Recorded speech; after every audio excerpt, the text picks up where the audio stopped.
मित्रों, कल हमारी केंद्रीय वित्त मंत्री श्रीमती निर्मला सीतारमण जी ने केंद्रीय बजट संसद में रखा। ये बजट अमृतकाल का पहला आम बजट है। प्रधानमंत्री जी ने आत्मनिर्भर भारत के निर्माण का संकल्प लिया है। ये आत्मनिर्भर भारत के निर्माण का बजट है। ये वैभवशाली, गौरवशाली, संपन्न, समृद्ध और शक्तिशाली भारत के निर्माण का बजट है। ये बजट गांव, गरीब, किसान, आदिवासी हो, दलित, शोषित, वंचित, दिव्यांगजनों, माताओं, बहनों और मध्यम वर्ग के लोगों को सशक्त और सक्षम बनाने वाला बजट है। कृषि विकास हो, श्रमिक कल्याण हो, अधोसंरचना का विकास हो, डिजिटल इंफ्रास्ट्रक्चर का निर्माण हो, और सबसे बड़ी बात है कि सर्वस्पर्शी मतलब समाज के हर वर्ग को छुआ है।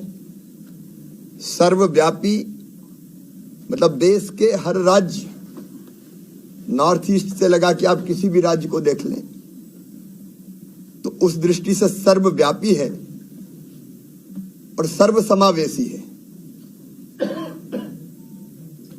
सचमुच में तो यह बजट देश के समग्र विकास को समर्पित बजट है। देश के मध्यम वर्ग को व्यापक राहत देते हुए पुरानी टैक्स व्यवस्था को समाप्त किया गया है और नौकरी पेशा लोगों सहित जिनकी आय 7 लाख रुपए तक की है, अब उनकी आय पर कोई टैक्स नहीं लगेगा। टैक्स के स्लैब को भी घटा के 5 तक सीमित किया गया है। एक बड़ी बात जो मोटे अनाज, श्री अन्न भारत ने कहा है, मोटे अनाज का हमारा देश सबसे बड़ा उत्पादक और निर्यातक है। दूसरा सबसे बड़ा निर्यातक देश है। मध्य प्रदेश में भी मोटे अनाज, ज्वार, बाजरा, रागी, कोदो, कुटकी ये बड़ी मात्रा में होते हैं। तो भारत को श्री अन्न का ग्लोबल हब बनाने के लिए प्रधानमंत्री जी की कटिबद्धता को दोहराता है।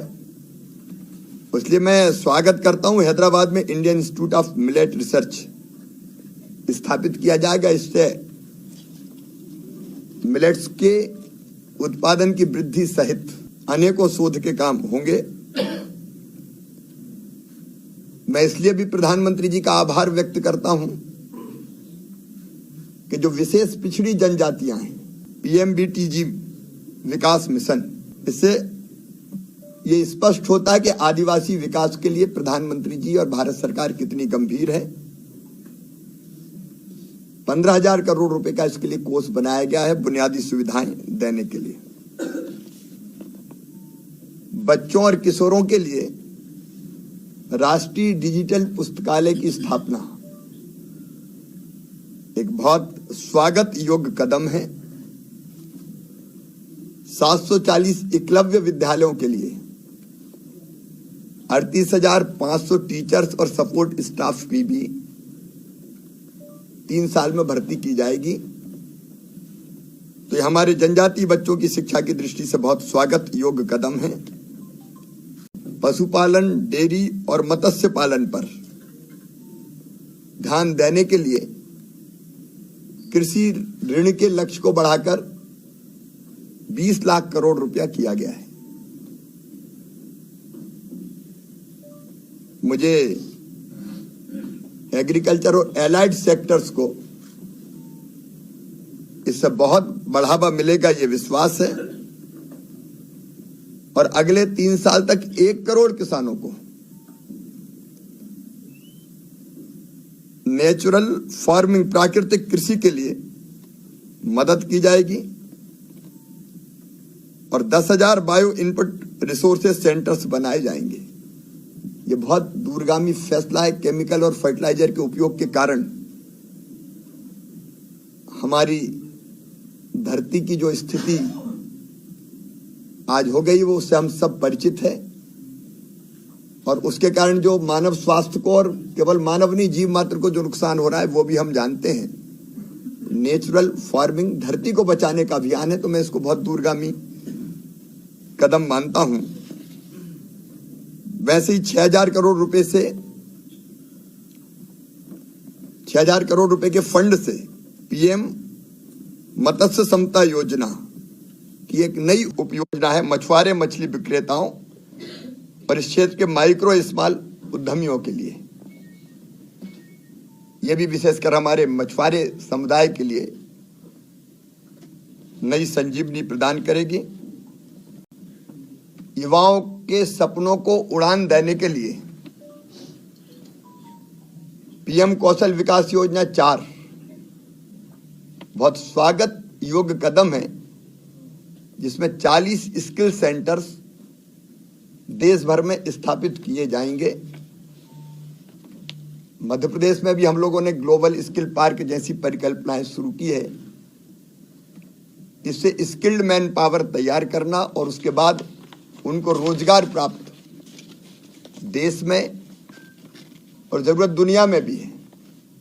हमारी स्किल्ड मैन पावर अगर हमारे पास है तो युवाओं को निश्चित तौर पर इसका बहुत लाभ मिलेगा। 3 वर्षों में 47 लाख युवाओं को वजीफा सहायता प्रदान करने के लिए अखिल भारतीय राष्ट्रीय शिक्षुता प्रोत्साहन योजना के तहत भी प्रत्यक्ष लाभ का हस्तांतरण शुरू किया जाएगा। एक और स्वागत योग्य कदम है महिला सम्मान विकास पत्र जारी करने का फैसला। इसमें अब बहनों को 2 लाख रुपए की बचत पर सालाना 7.5% ब्याज मिलेगा और वरिष्ठ नागरिकों के लिए भी सेविंग्स अकाउंट में रखी जाने वाली जो राशि थी उसकी रकम को भी 4.5 लाख से बढ़ा के 9 लाख रुपया करने का फैसला किया गया है। वरिष्ठ नागरिक बचत योजना की लिमिट को भी 15 लाख से बढ़ाकर 30 लाख रुपए कर दिया गया है। ये महिला सशक्तिकरण और वरिष्ठ नागरिकों के कल्याण की दिशा में मील का पत्थर ये योजनाएं साबित होगी। एक और जो अभियान है धरती को बचाने का 23-24 का आम बजट ग्रीन ग्रोथ के लक्ष्य पर आधारित है। नेशनल हाइड्रोजन मिशन के लिए 19,700 करोड़ रुपए का आवंटन किया गया है और सरकार ने जो टारगेट तय किया वो बहुत महत्वाकांक्षी है। 2030 तक 50 लाख टन ग्रीन हाइड्रोजन उत्पादित करने का लक्ष्य रखा गया है। एनर्जी ट्रांजिशन के लिए भी 35,000 करोड़ रुपए का फंड दिया गया है। ये जो प्रधानमंत्री जी की प्रतिबद्धता है कार्बन उत्सर्जन को 0 करने के लक्ष्य को प्राप्त करने की, उस प्रतिबद्धता को दर्शाता है। 5G सर्विस पर चलने वाले ऐप डेवलप करने के लिए इंजीनियरिंग संस्थानों में 100 लैब बनाई जाएंगी। इसका भी निश्चित तौर पर लाभ होगा और रेल बजट 2,40,000 रुपए का किया गया है। अगर 13-14 से इसकी तुलना करें तो 9 गुना ज्यादा। इन्वेस्टमेंट खर्च को 33% बढ़ाकर 10 लाख रुपया किया जा रहा है और राज्यों को मिलने वाले इंटरेस्ट फ्री लोन को भी 1 साल के लिए आगे बढ़ाया गया। इसका राज्य लाभ उठा सकेंगे, विशेषकर अधोसंरचना के विकास में। गरीबों के लिए मकान बनाने की जो योजना है प्रधानमंत्री आवास योजना, उसको बढ़ा के 69,000 करोड़ रुपया कर दिया गया है हर गरीब को छत नसीब होगी। और मोदी जी गरीबों के लिए कितने संवेदनशील है, ये फैसला दर्शाता है। हम जानते हैं कि कोविड का संकट है। कोविड के संकट के बाद रूस और यूक्रेन के युद्ध का भी के कारण जो परिस्थितियां बनी, उसमें 45 लाख करोड़ रुपया बजट का आकार करना भारत की तेजी से बढ़ती हुई अर्थव्यवस्था को ही दर्शाता है। 2014 में जो मेडिकल कॉलेज 2014 से खुले थे, 157 खुले, अब 157 नर्सिंग कॉलेज भी खोले जाएंगे उन्हीं स्थानों पर। हमारे यहाँ भी मेडिकल कॉलेज खुले, मध्य प्रदेश में लाभ मिलेगा। फिर रीजनल कनेक्टिविटी बढ़ाने के लिए 50 नए airport, helipad, water aerodrome, advance landing grounds वो भी विकसित किए जाएंगे। और शहरी बुनियादी ढांचे का विकास करने के लिए विकास कोष के लिए 10,000 करोड़ रुपया हर साल खर्चा किया जाएगा। ये शहरी अधोसंरचना को विकास, पर्यटन स्थलों की पहचान और उनको विकसित करने का काम, वन डिस्ट्रिक्ट वन प्रोडक्ट और हैंडीक्राफ्ट आइटम को बढ़ावा दिए जाने का काम भी सचमुच में बहुत स्वागत योग्य है। एक और योजना का जिक्र करना चाहूंगा मैं। 10,000 करोड़ के निवेश से सर्कुलर अर्थव्यवस्था को बढ़ावा देने के लिए गोवर्धन योजना के तहत 500 नए वेस्ट टू वेल्थ प्लांट स्थापित किए जाएंगे। कुल मिलाकर ये बजट 100 साल बाद के भारत की परिकल्पना का बजट है। एक मजबूत नींव उसके लिए रखी गई है और इसलिए मैं प्रधानमंत्री जी का हृदय से अभिनंदन करता हूं और वित्त मंत्री जी को धन्यवाद देता हूं। माननीय प्रधानमंत्री श्रीमान नरेंद्र मोदी जी के नेतृत्व में जो सामाजिक न्याय, समानता, सम्मान और समान अवसर उपलब्ध कराने का संकल्प लिया, उसको पूरा करने वाला बजट है।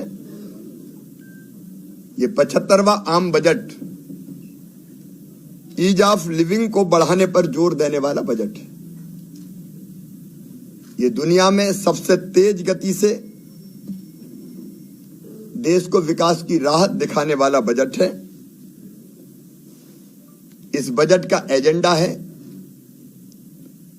नागरिकों के लिए बड़े अवसर उपलब्ध कराना, विकास और रोजगार सृजन को मजबूत प्रोत्साहन प्रदान करना और व्यापक आर्थिक स्थिरता को मजबूत करना। जैसा कि सबकी जानकारी में है, 7 सप्तऋषि प्राथमिकताएं हैं बजट की। समावेशी विकास, लास्ट माइल डिलीवरी, बुनियादी ढांचा और निवेश, क्षमता को उजागर करना, हरित विकास, युवा और वित्तीय क्षेत्र की मजबूती। ये केवल 23-24 का बजट नहीं है, बल्कि देश के लिए अगले 50 साल हेतु विकसित अर्थव्यवस्था की बुनियाद रखने वाला बजट है। दुनिया की विशेष खबरों को अलग नजर और अंदाज में देखने के लिए हमारे चैनल को सब्सक्राइब करें, लाइक करें और शेयर करें। खबर पर कमेंट करें।